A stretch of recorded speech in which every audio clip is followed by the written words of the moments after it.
Assalamualaikum warahmatullahi wabarakatuh. Waalaikumsalam warahmatullahi wabarakatuh. Bismillahirrahmanirrahim.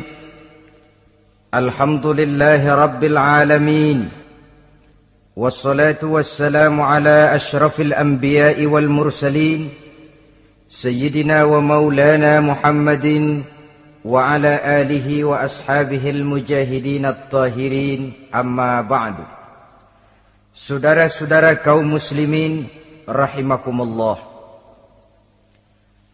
Pada pertemuan kali ini kita akan membicarakan riwayat Nabi Adam alaihi salam.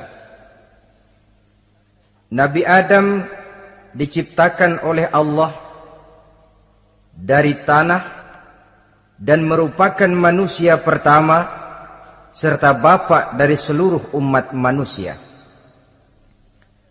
Pada saat Allah hendak menciptakan Nabi Adam, Allah berkata kepada malaikat, "Inni ja'ilun fil ardi khalifah."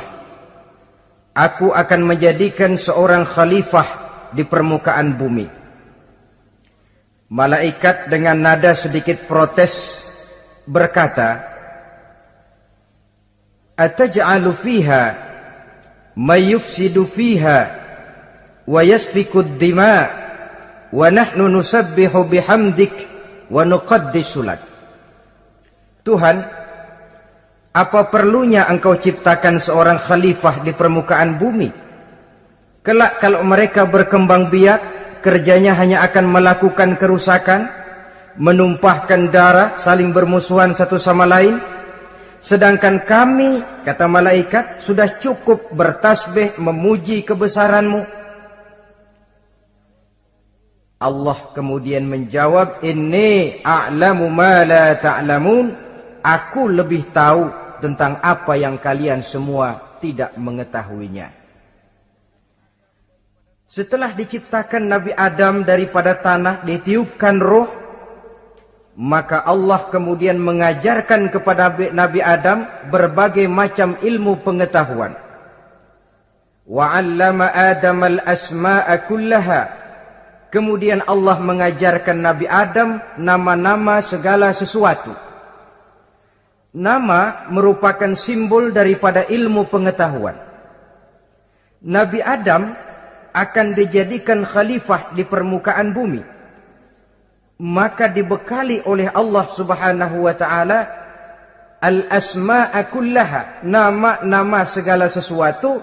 Yang dimaksud di sini ialah al-ulumal katsirah, ilmu pengetahuan yang banyak. Malaikat pada mulanya protes.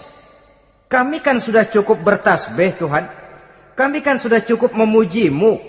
Untuk apa lagi membuat manusia sebagai khalifah di permukaan bumi? Seolah-olah malaikat tidak setuju. Allah yang maha tahu rahasia segala sesuatu memberikan vonis, aku lebih tahu tentang apa yang kalian semua tidak tahu.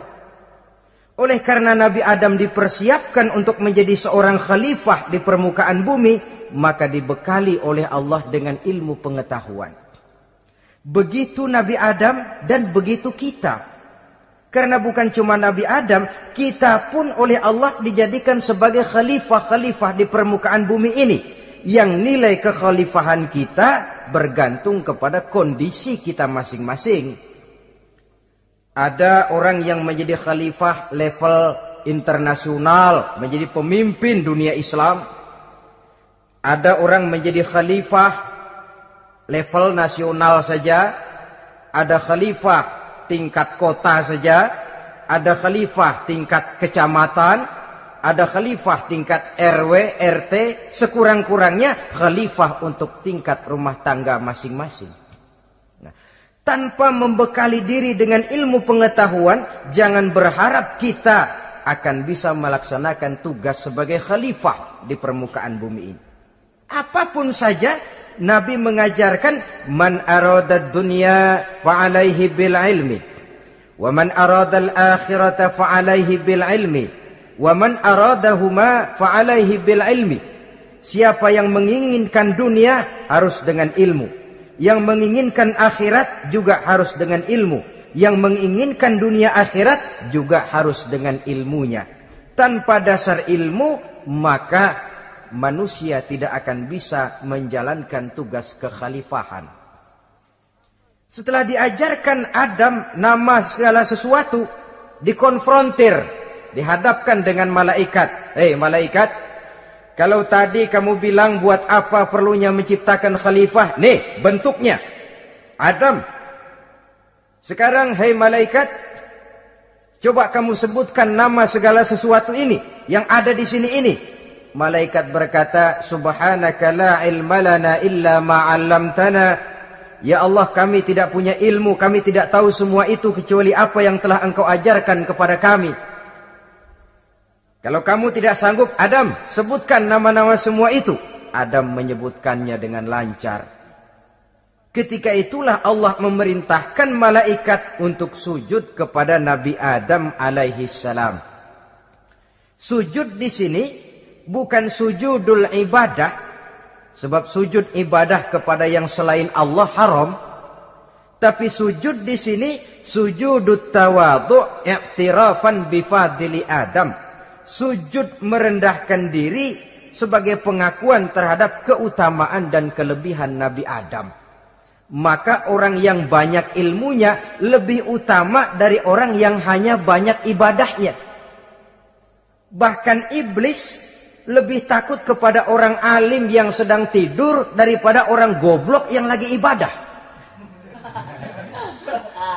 Model ini diceritakan dalam Ihya-nya Imamul Ghazali. Iblis masuk ke masjid mau menggoda orang lagi sholat. Sudah masuk di pojok masjid, dia lihat orang lagi tidur. Ngacir iblis keluar, cepat benar. Pucat mukanya. Ketemu di jalan sama temannya. Kenapa lari, Mas?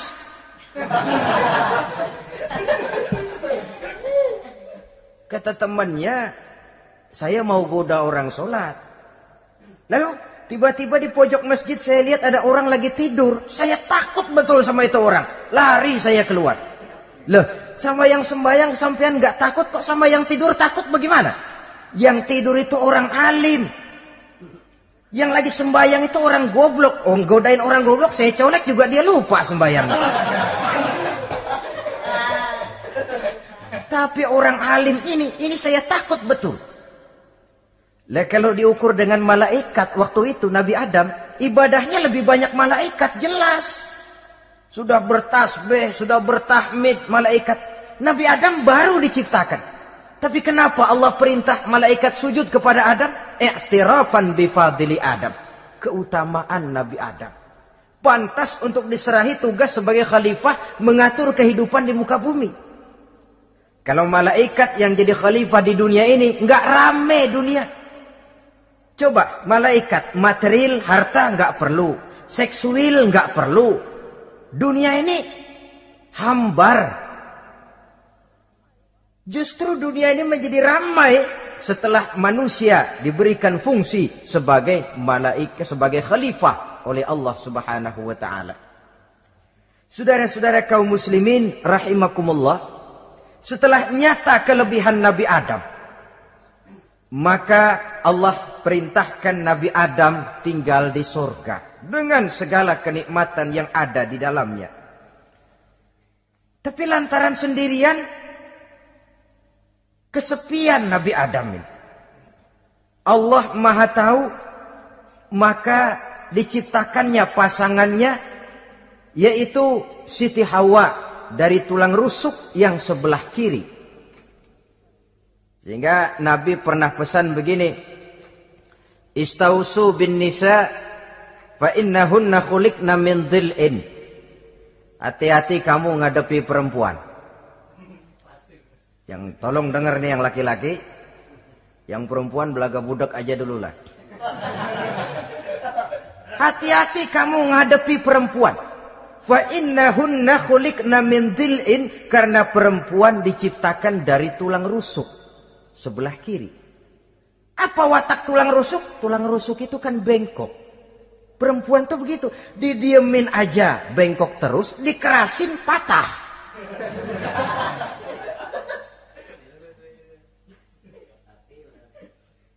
Saudara-saudara, di sini kita ambil satu hikmah bahwa ternyata yang bikin hidup terasa enak karena di sekitar kita banyak orang lain. Bodoh manusia kalau dia merasa bisa hidup sendirian. Tinggal di tengah kampung tapi gayanya gaya orang tidak mau kenal dan tidak mau tahu sama tetangga. Jangankan di dunia, di sorga saja Nabi Adam karena sendiri kesepian. Apa saudara mau tinggal di Jakarta? Apa saja di Jakarta, sudahlah milik saudara.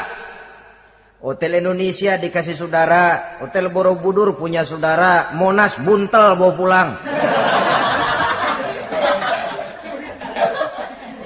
Semanggi ambil, tapi di Jakarta saudara tinggal sendirian. Kira-kira enak nggak? Ternyata yang bikin hidup terasa nikmat karena di sekitar kita banyak orang lain. Begitulah Allah ciptakan Siti Hawa. Setelah diciptakan Siti Hawa, natur manusiawi. Nabi Adam mau main pegang aja. Kata Allah, hai Adam, jangan kau sentuh sebelum kau bayar maharnya. Maharnya apa ya Allah? Maharnya antusalliya ala Muhammadin sallallahu alaihi wasallam. Maharnya kau bersolawat kepada Nabi Muhammad. Manusianya belum lagi diciptakan tapi namanya sudah ada. Nurnya sudah ada. Bahkan dijadikan mas kawin antara Adam dengan Hawa. Karena itu dalam Islam sebenarnya urusan kawin itu bukan yang sulit. Maka jangan dipersulit. Tapi juga jangan digampang-gampangin.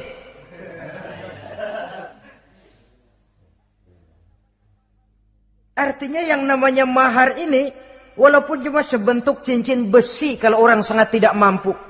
Bahkan dengan mengajarkan Fatihah saja sah sudah. Saya terima nikahnya Fulanah binti Fulan dengan mas kawinnya saya ajarkan dia surah Fatihah. Kalau memang kere betul, tidak punya apapun, sah sudah itu. Agama ini mudah, karena itu jangan dipersulit, tapi juga jangan digampang-gampangin. Setelah itu Allah memerintahkan, Ya Adam uskun anta wa zawjukal jannah. Hai Adam, kau dan istrimu tinggallah dalam surga. Wa kula minha ragadan haitsu syi'tuma. Segala makanan yang ada di dalamnya boleh kau makan. Pakaian yang aneka warna boleh kau pakai. Nikmati seluruh fasilitas yang ada di surga ini.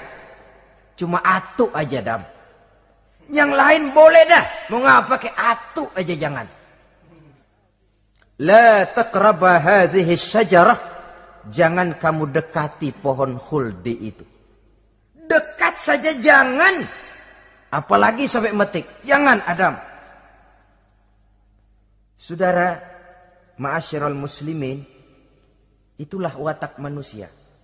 Kalau ada 10 persoalan, yang 9 boleh, yang 1 tidak boleh, yang tidak boleh yang bikin dia penasaran. Gue pengen tahu ngapa kagak boleh sih. Timbul penasaran. Apalagi iblis selalu berusaha. Sebab pada waktu malaikat disuruh sujud, semuanya sujud kepada Adam. Iblis tidak mau sujud.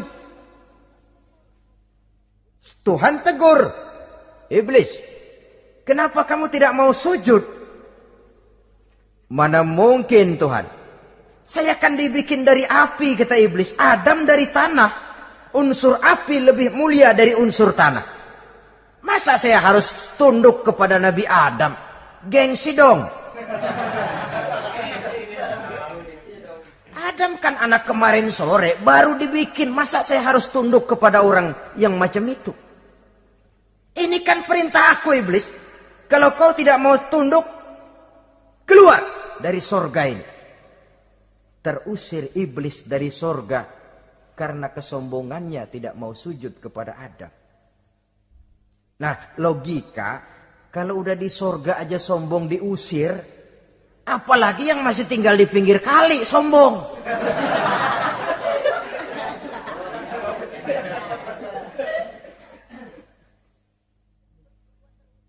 Tapi sejak peristiwa terusirnya itu, iblis bikin proklamasi. Apa proklamasi iblis? Rabbi fanzirni ila yaumi yub'atsun. Ya Allah, gara-gara Adam saya diusir dari surga. Saya minta kepadamu ya Allah, beri saya kesempatan sampai hari manusia dibangkitkan. Kata Tuhan, innaka minal munzarin. Oke, silakan. Mau apa iblis? Rabbi bima aghwaytani la uzayyinanna lahum fil ardi wa la ughwiyannahum ajma'in.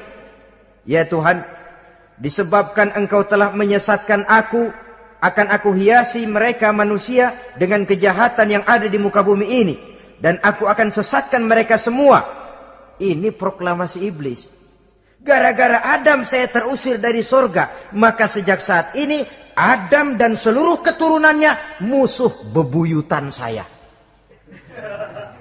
Akan saya lakukan segala macam cara untuk menggelincirkan manusia agar mereka menjadi orang yang engkau murkai ya Allah.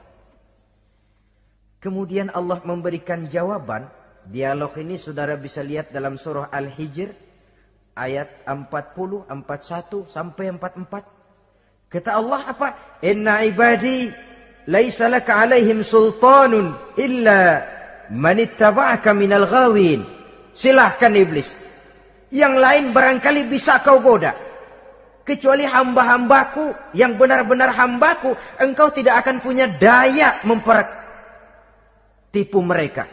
Engkau tidak akan punya kemampuan menggelincirkan mereka. Kecuali kalau memang mereka sudah mau ikut pengaruhmu. Sepanjang mereka benar-benar menjadi hambaku, kata Allah. Hamba Allah yang sebenarnya, mereka di luar kekuasaanmu iblis.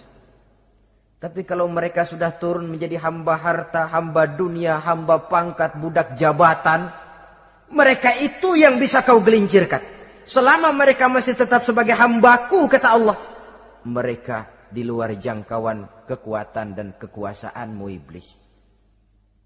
Nah, sejak saat itu kan iblis selalu nyari jalan, nyari lantaran bagaimana Adam nih supaya dia tergelincir. Gara-gara dia saya diusir dari surga. Nguping terus iblis. Sampai akhirnya dia dapat berita tentang dilarangnya Nabi Adam mendekati pohon khuldi itu. Satu hari dengan muka sedih. Ya, iblis itu the best actor. Aktor ulung dia. Dengan roman muka sedih, dia datang kepada Nabi Adam dan Siti Hawa. Kata Nabi Adam, iblis, ente kok tampangnya demek amat sih?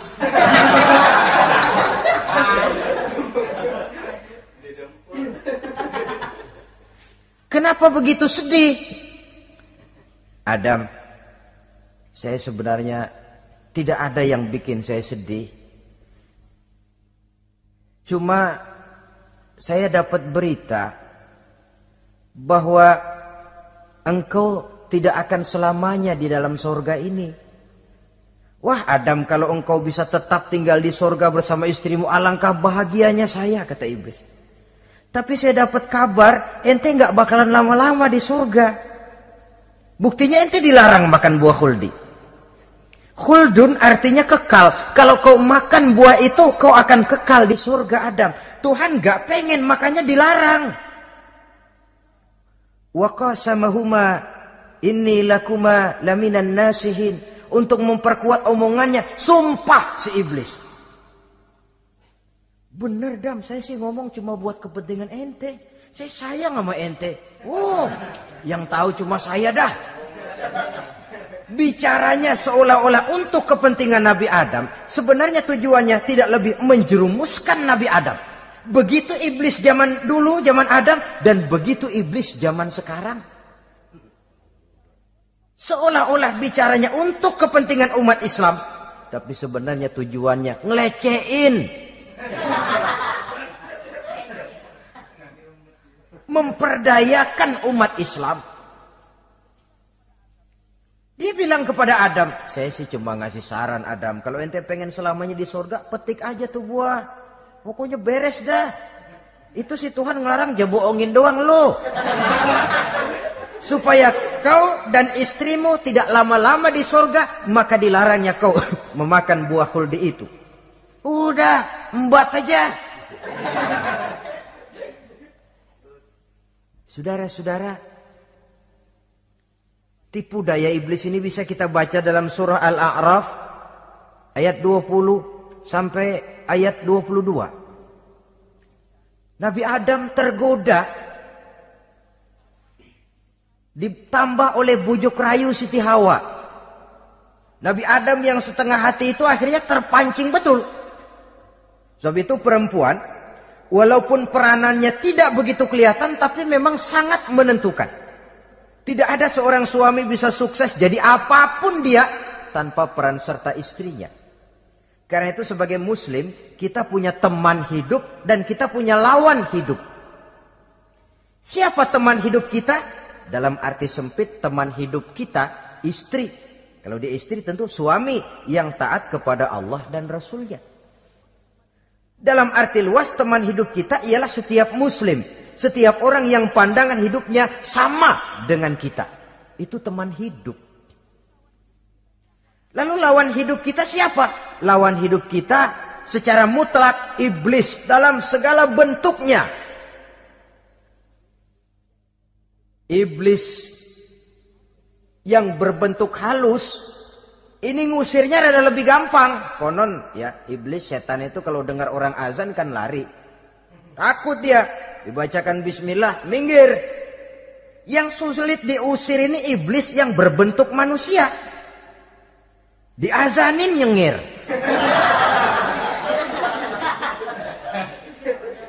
Gawat ini. Saudara-saudara, ini musuh dalam artian mutlak. Sedangkan musuh dalam artian ideologis, setiap orang yang pandangan hidupnya tidak sama dengan kita. Bahasa langsungnya, setiap orang di luar Islam secara ideologis, ya. Adapun secara manusiawi, kita tetap toleransi, saling menghormati, setuju dalam perbedaan pendapat, kembali kepada prinsip lakum dinukum. Kewajiban saling menghormati sesama manusia, tapi secara ideologis tidak ada kompromi. Begitulah Nabi Adam tergoda. Dan begitulah iblis selalu menggoda keturunan-keturunan Nabi Adam. Sampai kepada kita sekarang ini. Tiap kali kita hendak melakukan berbagai kebaikan, iblis ini mulai bisik, kasa, kusuk, kesek. Saudara tadi dari rumah mau berangkat niat dengerin ceramah macam ini. Apa dikira iblis enggak? Wah, gatal iblis. Kata iblis, alah jangan bertingkah lah dengerin ceramah. Ceramah mah urusan 70 ke atas. Ente masih muda. Berjuang kita. Jihad, bismillah. Tidak, saya mau dengar ceramah. Berangkat kita ke tempat ini. Sampai di sini apa dikira iblis diam? Enggak. Dia bisikin lagi. Iya, lo hadir ke sono dah. Cuma nyampe sono lo ngomong aja ngomong dah. Ustadz mah jangan didengerin, ngomong aja udah. Perang lagi jihad, saya nggak mau ngomong, mau dengerin betul-betul. Kata iblis, iya lo dengerin dah, jangan ngomong, cuman pules.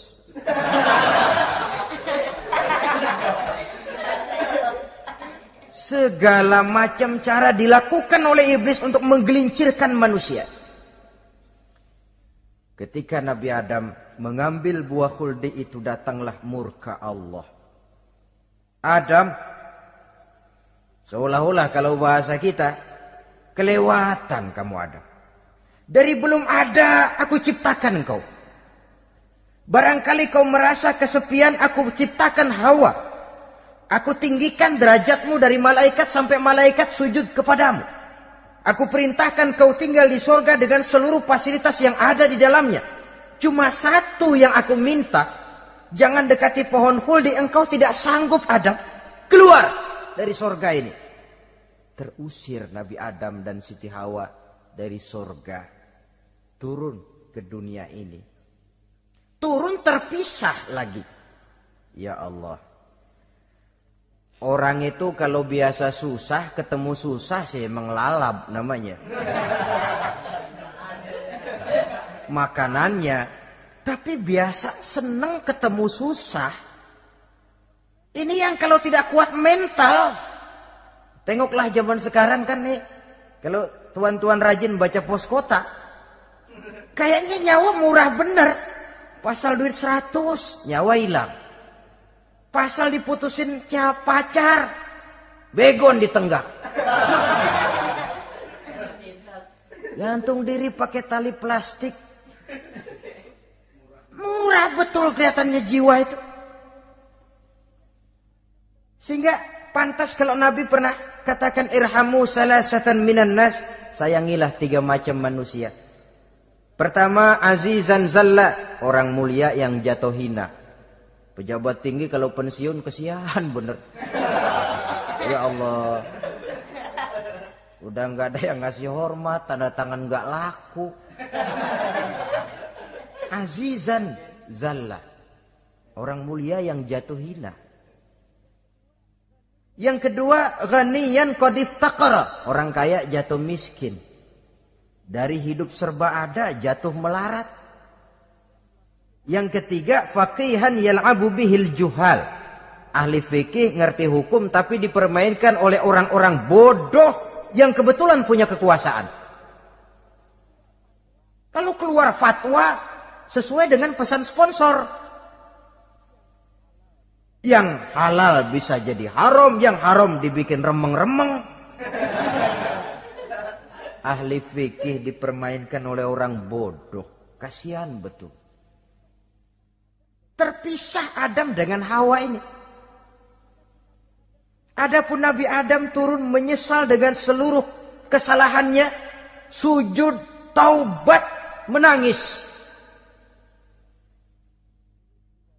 Menurut riwayat 300 tahun beliau sujud.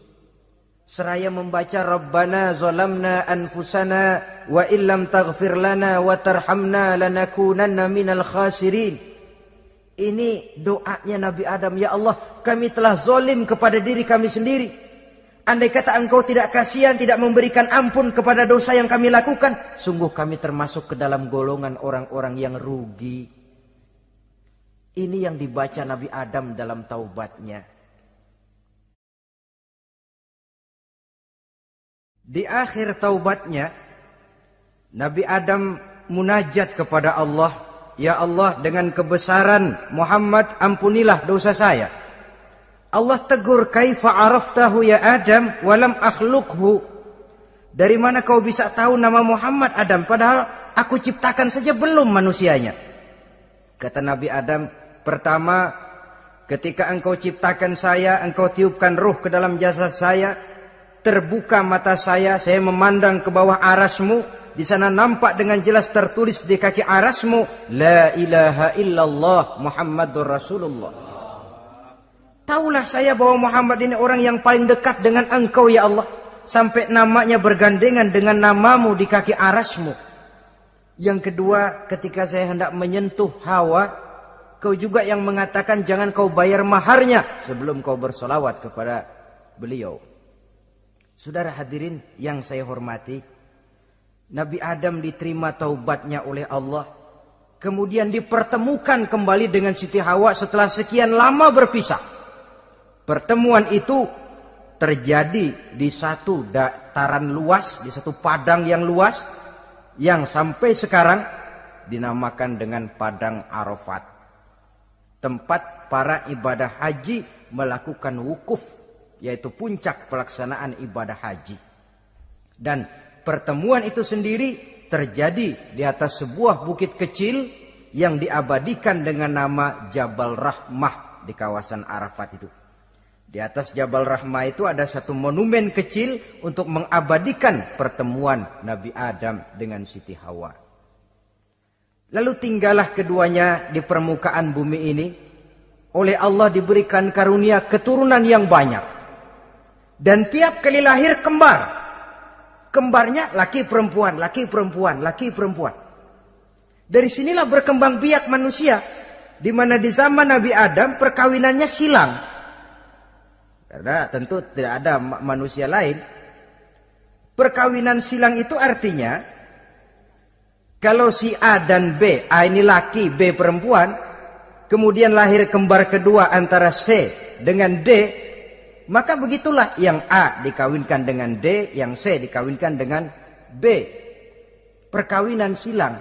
Tidak boleh perkawinan yang kembar sama waktu dilahirkan. Nah, di antara putra-putra Nabi Adam yang kemudian juga membuat sejarah, yaitu Habil dan Qabil. Habil, saudara kembarnya namanya Labuda, perempuan. Qabil, saudara perempuannya Iklimah. Menurut hukum perkawinan waktu itu harus silang.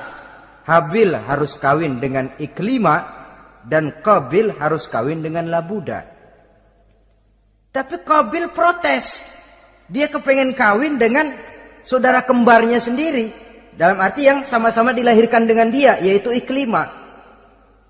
Kenapa? Karena kebetulan rupa Iklimah ini lebih cantik daripada Labuda. Protes kepada ayahandanya Nabi Adam. Abah, saya tidak terima, saya harus kawin dengan Iklimah. Tidak Qabil, kamu harus kawin dengan Labuda. Enggak mau. Kenapa dengan Labuda? Kurang kece.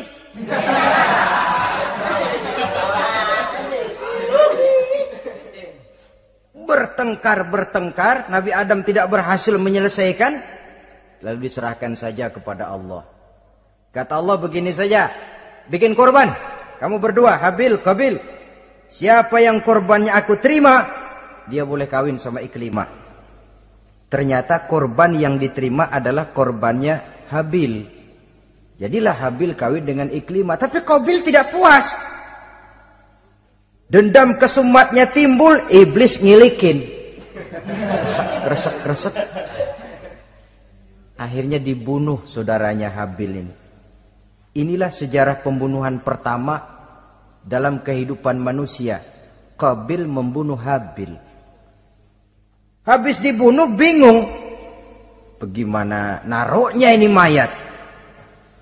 Allah lalu memberikan petunjuk. Dalam Al-Maidah ayat 31 itu dijelaskan. Ada burung gagak berantem sama burung. Yang satu mati. Nah, oleh yang masih hidup, tanah ini dicakar-cakar sama kakinya dan sama paruhnya. Sehingga berbentuk lubang, bangkai saudaranya itu dimasukin ke lubang itu lalu diuruk lagi pakai tanah. Oleh cakar kakinya dan paruhnya itu. Sehingga Qabil, cara ini bisa. Itulah sejarah penguburan pertama dalam perkembangan manusia. Oleh karena itu, Nabi memberikan penjelasan, man sanna sunnatan hasanatan falahu ajruha wa ajru man amila biha wa fi riwayatin wa ajru man tabi'aha. Siapa orang yang melakukan satu kebajikan, dia akan mendapat pahala dan pahala dari orang-orang yang mengikuti kebaikannya. Misalnya saudara membentuk pengajian. Ramai pengajian saudara. 1000 orang yang datang ngaji, 1000 orang saudara dapat pahala. Sponsor kebaikan. Sebaliknya, wa man sanna sunnatan sayyi'atan falahu ismuha wa ismu man amila biha, ay wa ismu man tabi'aha. Siapa yang memulai suatu kejahatan, dia akan mendapat dosa dan dosa dari orang-orang yang melakukan atau mengikuti kejahatannya. Umpamanya saudara mengadakan pesta. Lalu dalam pesta itu terjadi segala macam maksiat. Maka seluruh maksiat yang terjadi malam itu di tempat itu, saudara ikut dapat dosanya. Kenapa? Sponsor. Tiap kali ada pembunuhan, Qabil dapat andil dosa. Kenapa? Sponsor. Tapi kalau 2 orang muslim, ini masalahnya Habil nggak ngelawan kan, dibunuh. Tapi kalau 2 orang muslim berkelahi, kata Nabi apa? Apabila 2 orang muslim saling berbunuh-bunuhan, maka al-qatil wal maqtul finnar. Baik yang membunuh ataupun yang dibunuh, dua-duanya neraka. Sahabat heran, ya Rasul, kalau yang ngebunuh masuk neraka pantas, tapi ini yang dibunuh kenapa neraka juga? Soalnya sama-sama niat, cuman keduluan aja. Itu kan masalahnya. Andai kata dia nggak terbunuh, dia yang akan membunuh. Niat itu sudah ada. Nah kalau Habil ini dia tidak punya niat membunuh, dia memang dibunuh oleh Qabil. Saudara-saudara kaum muslimin rahimakumullah. Lalu dari situlah berkembang biak keturunan Nabi Adam alaihi salam. Sehingga dengan demikian bisa kita katakan sebagai satu konklusi. Pertama, bahwa manusia adalah makhluk Allah yang menempati kedudukan tertinggi dan berasal dari Nabi Adam sebagai manusia pertama. Dengan malaikat sekalipun manusia sebenarnya lebih tinggi. Kapan? Kalau dia tetap benar-benar sebagai hamba Allah yang membekali diri dengan ilmu pengetahuan. Laqad khalaqnal insana fi ahsani takwim. Kami ciptakan manusia dalam bentuk yang paling baik. Dan ketinggian manusia itu tidak ditentukan oleh bahan-bahan dari mana manusia diciptakan. Tapi ditentukan oleh adanya roh yang ditiupkan ke dalam jasadnya. Dan kemampuan yang ditimbulkan oleh nilai-nilai rohaniah tadi. Kalau secara biologis kita ini semua bahannya sama. Dari saripati mak tanah yang menghasilkan buah yang dimakan oleh mak bapak kita, membentuk hormon, menghasilkan sperma, terjadi kerjasama yang baik antara ibu dan bapak, sehingga kemudian melahirkan kita ke alam dunia ini. Secara biologis bahan kita sama, dan tidak itu yang menentukan ketinggian manusia. Walaupun keturunan juga mempengaruhi, sebab sekarang ada istilah ramai orang bicara bayi tabung. Dan majelis ulama sudah memberikan fatwa kalau spermanya itu berasal dari sang bapak, tidak jadi masalah. Tapi kalau dari orang lain, haram. Yang lebih celaka lagi di negara maju, tidak lewat proses alam rahim. Jadi dalam satu tabung yang diberikan suhu yang mirip dalam kandungan, di situ dipertemukan antara sperma, air mani laki-laki, dengan ovum, air mani perempuan. Diberikan suhu yang mirip dalam kandungan. Dan itu diharapkan bisa menghasilkan manusia. Lewat tabung kaca itu. Saya tidak sanggup bayangkan kalau sekarang orang tanya asal-usul kita, kan kita masih enak jawab. Kamu anak siapa? Oh, bapak saya Fulan, ibu saya Fulana. Oh, kenal saya.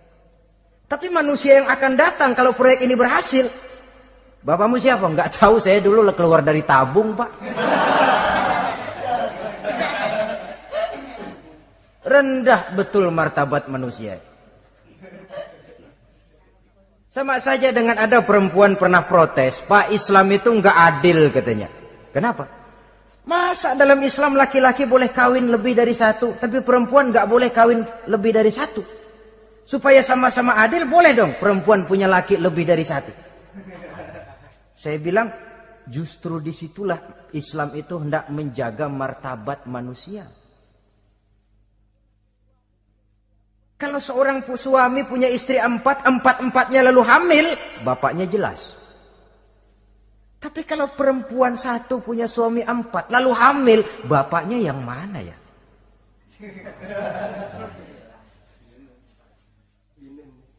Rendah martabat manusia. Ketika si bayi lahir, ibunya lihat, ini jidatnya kayak si A ini. Sudah, ini anakmu saja nih, jidatnya jidat kamu.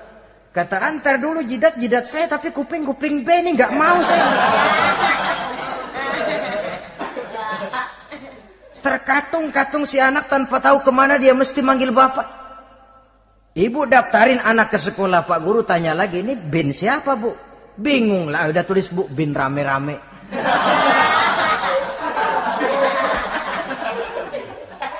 Kan rusak martabat manusia kalau sudah begitu. Justru Islam ini menjaga ketinggian martabat manusia. Jadi manusia itu fi ahsani takwim. Kapan? Kalau dia bisa menjaga kehambaannya di hadapan Allah dengan melaksanakan fungsi sebagai khalifah di permukaan bumi. Tapi bila dia sudah tidak lagi menjadi hamba Allah, tidak lagi berfungsi sebagai khalifah, dia sudah masuk summa radadnahu asfala safilin. Kami kembalikan ke tempat yang paling rendah, lebih rendah dari binatang sekalipun. Kalau dia tetap menjaga posisinya lebih tinggi dari malaikat, malaikat saja sujud kepada Nabi Adam, apalagi kepada makhluk-makhluk yang lain manusia ini. Tapi kalau dia tidak pandai, lebih rendah daripada binatang. Inilah uniknya makhluk bernama manusia. Dengan posisinya dia bisa menjadi lebih tinggi dari malaikat, tapi juga dia bisa meluncur lebih rendah daripada binatang. Untuk menjaga itulah diperlukan agama dalam kehidupan kita sekarang ini. Bukan cuma sebagai lipstick, tapi sebagai pedoman, sebagai way of life yang akan mewarnai cara kita berpikir, state of mind, rule of thinking, cara kita memandang kehidupan ini diwarnai oleh nilai-nilai agama. Dengan demikian, maka manusia bukan keturunan kera. So, ada satu teori namanya teori evolusi yang disampaikan buat pertama kali oleh Charles Darwin. Dia mengemukakan teori bahwa perkembangan kehidupan sesungguhnya di dunia ini menunjukkan mata rantai yang utama melalui apa yang dia namakan seleksi alamiah. Mula-mula dari ikan, melalui seleksi ke amfibi, dari amfibi ke reptil, dari reptil ke mamalia, dari mamalia ke mamalia kecil, dari mamalia kecil ke primat, dari primat ke monyet, dari monyet menjadi Homo erectus. Ini teori Darwin. Tapi dia tidak jelas-jelas mengatakan bahwa manusia keturunan monyet, hanya seketurunan. Seketurunan kan tidak berarti keturunan. Begini saja. Toyota Kijang sama Toyota Corolla itu seketurunan. Tapi Corolla dengan Kijang kan lain. Cuma seketurunan. Dalam arti sumbernya sama. Makhluk yang tidak tahan seleksi alam, oleh udara yang sangat dingin, perkembangan cuaca yang sangat panas, gempa bumi dan sebagainya, seleksi alam dia namakan, hilang, musnah dari peredaran. Seperti ada binatang raksasa itu, dinosaurus, sekarang kan cuma tinggal dongeng saja, tinggal nama atau kerangka. Itu oleh seleksi alam dia nggak lulus, hilang. Yang bertahan, yang lulus seleksi alam. Manusia walaupun kecil yang lulus seleksi alam ini. Biar dihantam gempa bumi, angin topan, tetap aja ngejedok. Nah, teori Darwin ini, teori evolusi ini didukung dan dibuktikan oleh peninggalan fosil atau binatang dan tumbuhan yang hidup dan mati selama perkembangannya. Dari bentuk organik pertama hingga pendahulu terdekat daripada manusia. Tapi ada satu kelemahan dari pokok daripada teori evolusi ini. Pertama, garis perkembangan dari Homo erectus, yakni manusia jalan tegak, semacam gorila gitu, sampai kepada manusia mutaakhir masih belum menentu. Artinya, okelah, kalau manusia seketurunan dengan kera, batas antara manusia yang wujud sekarang dengan manusia purba itu apa? Yang menjadi penghubung.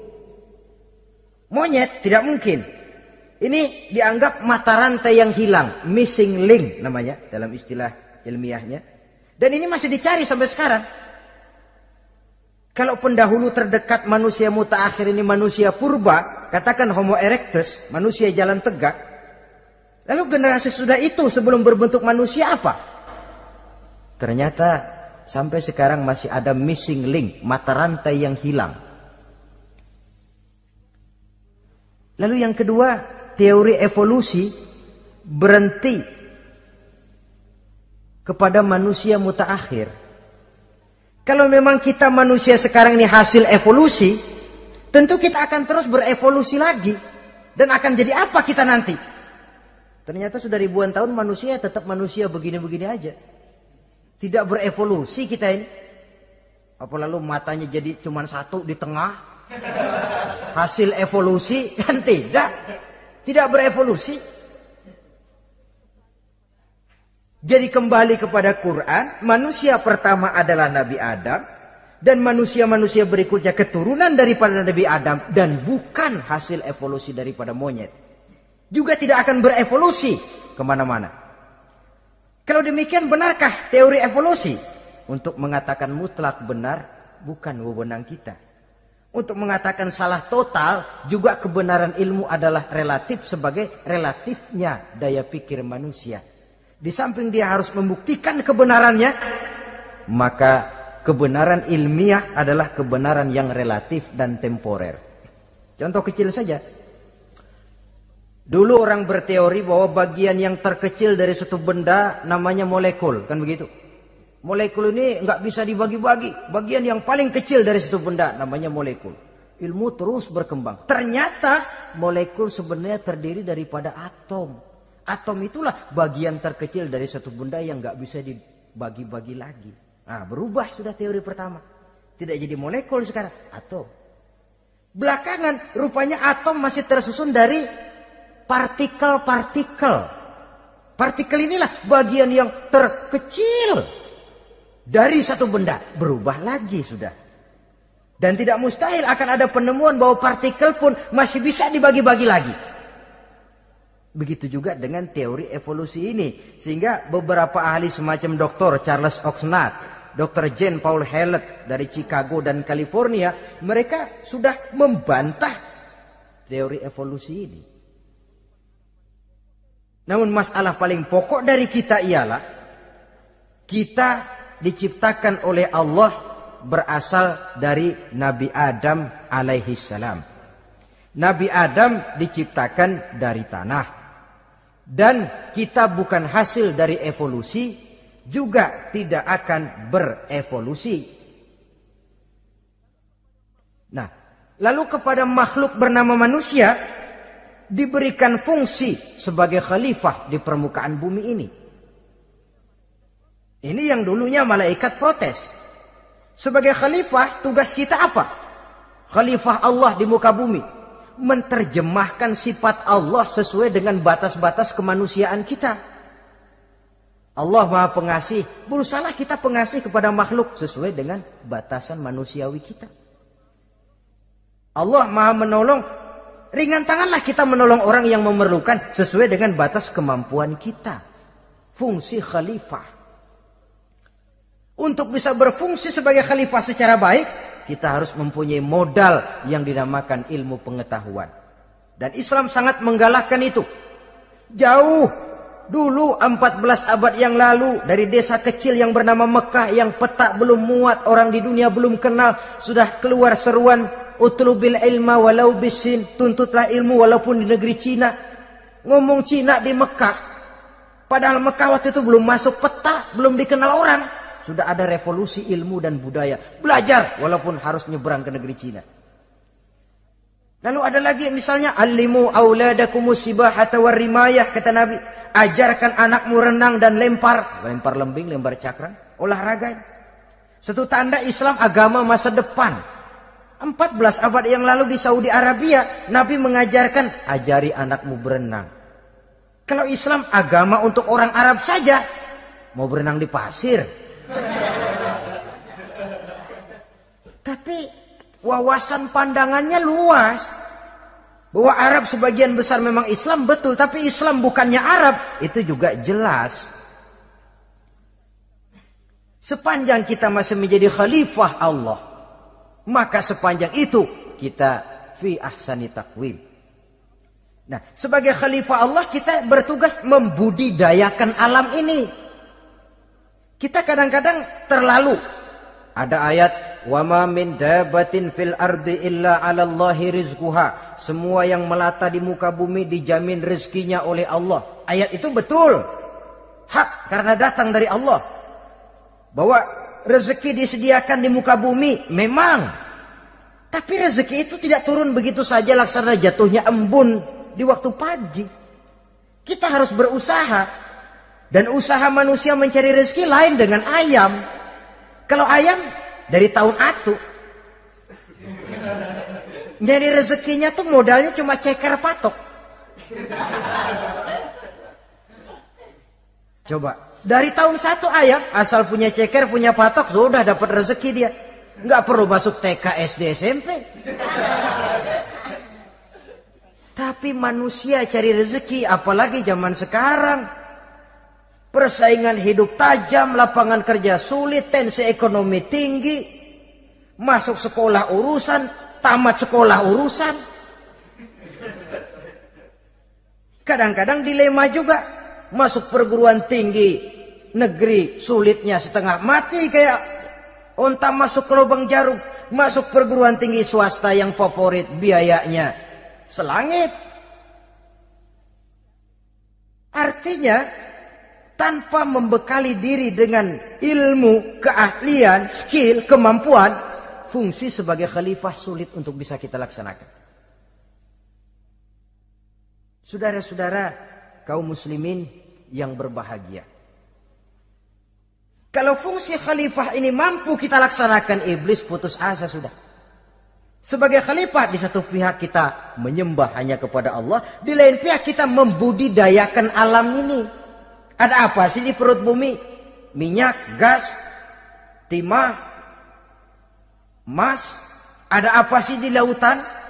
Pelajari lewat oceanografi, membudidayakan alam.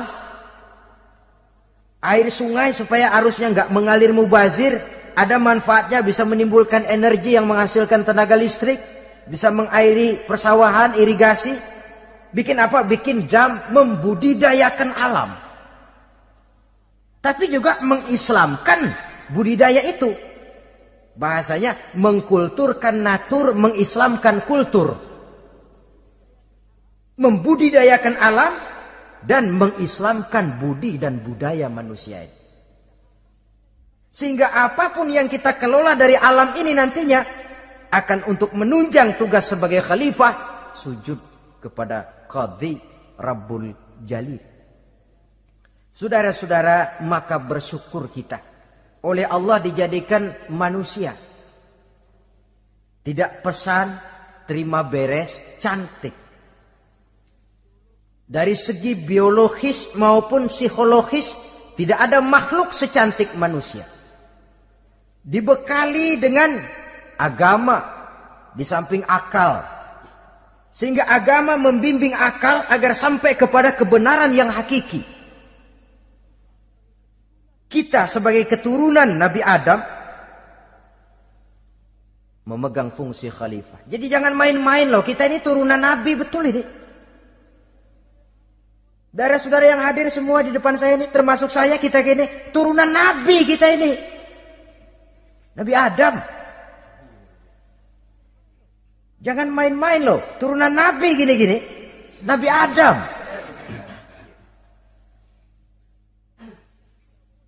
Sayang kalau posisi yang tinggi kita tidak melaksanakan fungsi yang tinggi. Sayang betul. Sebab itu manusia harus adil kepada dirinya dalam arti menjaga diri dari sesuatu yang bisa menghancurkan ketinggiannya dalam pandangan Allah. Jadi kalau kita sudah lemparkan diri ke meja judi, hanyutkan diri ke tempat mabuk, hancurkan diri di tempat maksiat, itu sudah tidak adil kepada diri sendiri. Tidak bisa menjaga ketinggian yang diberikan Allah kepada kita. Dikasih baju bersih, dicemplungin di comberan, diinjek-injek lagi. Kita ini diciptakan fi ahsani taqwim. Masa mau turun berbuat seperti binatang, itu makhluk rendah? Masa mau mengikuti tipu dayanya iblis, yang dia sudah proklamasikan bahwa itu musuh bebuyutan kita? Innahu lakum aduwwum mubin. Setan musuhmu yang jelas dalam segala bentuknya. Saudara-saudara, nah, untuk berfungsi sebagai khalifah ini sekali lagi, bekali diri dengan ilmu pengetahuan. Dan ilmu itu di zaman kita sekarang tentu kalau Nabi Adam diajari langsung oleh Allah, wa 'allama Adam al-asma'a kullaha. Lah kalau kita mau nunggu Tuhan ngajarin, geblek terus. Ya tidak mustahil Allah memberikan ilmu yang disebut ilmu laduni ya. Transfer. Langsung Allah memberikan kepada seorang hamba, membukakan pintu hatinya. Tapi bukan potongan kayak kita yang dapat ilmu laduni macam begitu. Satu contoh. Menurut ceritanya, Hadratus Syekh Kiai Hasyim Asy'ari itu kan ngaji beliau kepada Kiai Khalil Bangkalan, Madura. Kiai Khalil ini wali. 2 tahun. Berguru di sana enggak diajarin apa-apa. Cuma kalau pagi nyari rumput. Tiap hari 2 tahun akhirnya Hadratus saya bilang, Kiai saya kapan diajarin? Sudah Hasyim kau pulang saja, insya Allah kau alim. Itu aja pulang jadi orang alim. Ya di samping terus beliau belajar ke Mekah. Kita harus melalui proses belajar. Ini untuk menunjang tugas kekhalifahan kita. Sebagai hamba Allah dan sebagai khalifah Allah di permukaan bumi. Sehingga 2 tugas ini bisa kita laksanakan dengan sebaik-baiknya. Menjaga martabat manusia sebagai makhluk yang mulia dan keturunan dari Nabi Adam alaihissalam. Saudara-saudara, ini sajalah pembicaraan kita kali ini. Terima kasih banyak atas segala perhatian. Mohon maaf atas segala kekurangan. Usikum wa nafsi bitaqwallah. Aqulu qauli hadza. Wassalamualaikum warahmatullahi wabarakatuh.